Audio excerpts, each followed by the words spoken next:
Okay, doctrine of rational equivalence.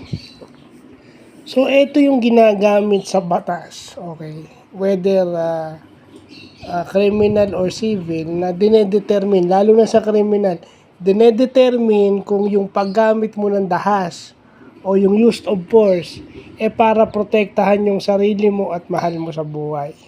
O talagang gusto mo nang manakit o gusto mo nang makapatay ng tao. Okay? Diba yung doctrine of rational equivalence? Halimbawa, binaril mo yung isang tao na may hawak ng kutsilyo at sasaksakin ka. Diba? Doon po papasok yung doctrine of rational equivalence.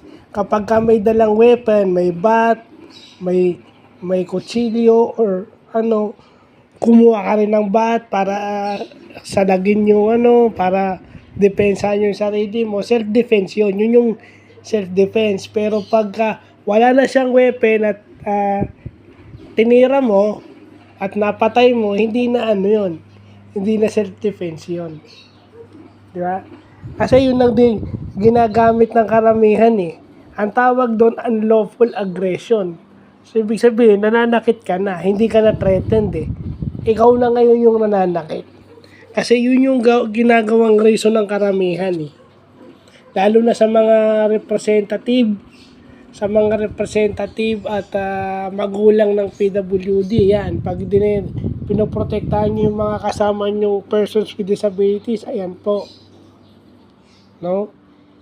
Kung nakita nyo may aanuhin yung PWD nyo at kumuha rin kayo ng same weapon, hindi po yun, sa pagkakaintindi ko, kasi pinoprotektahan nyo lang yung mga PWDs.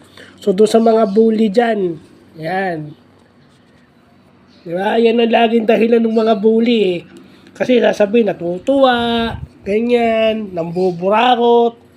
Diba? Yung iba sasabihin, positive pa kunwari, pinalalakas ang loob. Diba? Ay, nung high school ako, uso yan eh. Hindi na ako nagsusumbong eh. Tiniis ko lang talaga eh.